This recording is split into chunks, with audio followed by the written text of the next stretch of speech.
40e foire agricole de Saint-André-les-Alpes, un succès populaire et solidaire.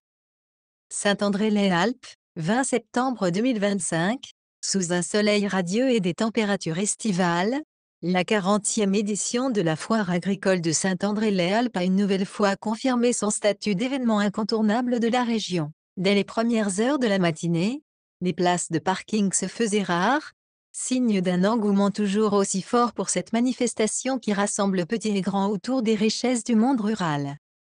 Une foire dynamique et accessible à tous, avec près de 200 stands disséminés à travers le village.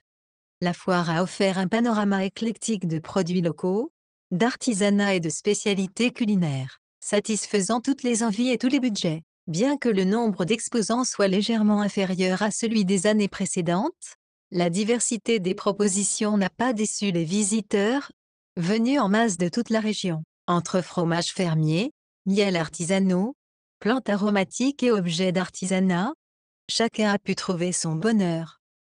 Un cheptel réduit, mais une ambiance préservée. Contrairement à l'édition 2024 marquée par des crises sanitaires, cette année, les éleveurs ont pu présenter leurs animaux dans une ambiance sereine. Cependant, le cheptel était réduit, avec environ 500 ovins exposés, une situation qui a conduit à l'annulation du traditionnel concours, comme l'a expliqué Cécile Groulet, coprésidente du comité de développement agricole. 7 éleveurs étaient présents sur le champ de foire, et malgré un effectif moins important, la passion et la qualité étaient au rendez-vous. Une occasion de rappeler l'importance de soutenir une filière ovine essentielle pour l'économie locale. Les écoles à l'honneur. Comme chaque année, les écoles de la communauté de communes ont brillé par leur créativité. Les visiteurs ont pu admirer les réalisations artistiques des élèves, présentées avec fierté par les jeunes artistes. Un moment d'émotion et de partage, salué par les parents et les passants, qui témoignent de l'implication des plus jeunes dans la vie locale. Un temps fort politique et citoyen.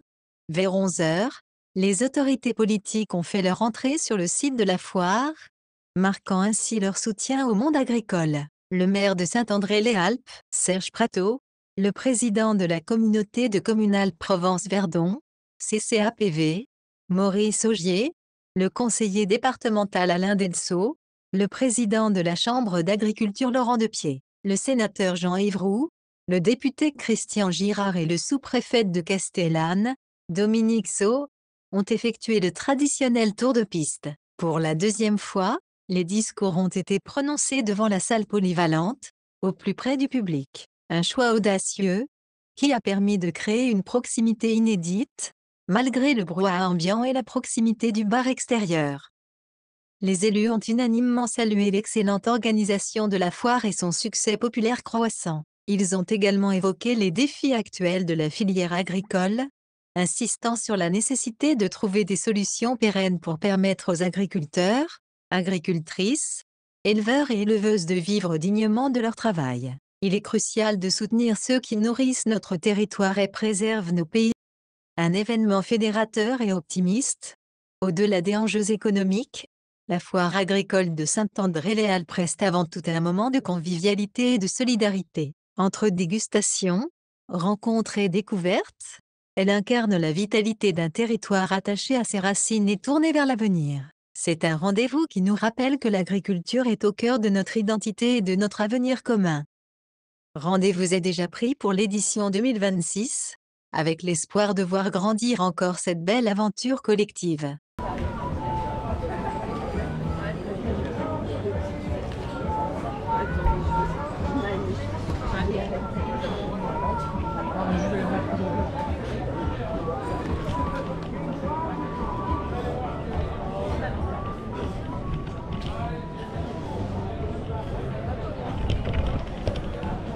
Bonjour.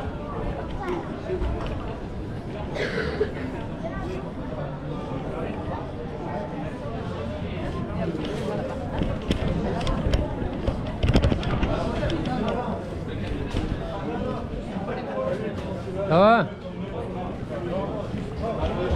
Ah, ICD Afrique. Ça marche toujours ça? Ça marche toujours? Ah ouais, ça fait longtemps qu'on... Ça s'appelle Femmes et Coquillages, c'est-à-dire qu'on aide des femmes à produire des coquillages, des huîtres, etc. Elles les cultivent et on les aide aussi à les transformer et à les vendre. Directement sur place au marché ou alors auprès de commerçants, d'hôtels, etc. D'accord. C'est des formations hein, que vous faites pour les femmes de Non, là-bas. mais c'est au Sénégal, oui, avec des formateurs sénégalais. Ouais, sur place, oui. Ils forment les gens pour... Et on fait exactement pareil avec les fruits et les légumes dans d'autres régions, dans d'autres lieux. avec l'apiculture également, le petit élevage également, tu vois, les volailles. Et ça permet à des milliers de femmes de doubler, tripler leurs revenus, pouvoir soigner et éduquer leurs enfants. Oui. Et surtout, le gros avantage, le principal, c'est de la limitation de l'exode. D'accord. Et des gens arrivent à vivre chez eux correctement et ça leur donne moins envie de partir. Oui, ça leur permet de rester sur place dans leur lieu de vie, quoi. Voilà. Absolument. Ouais. Donc ça, c'est vraiment la base même La base même de votre travail, quoi.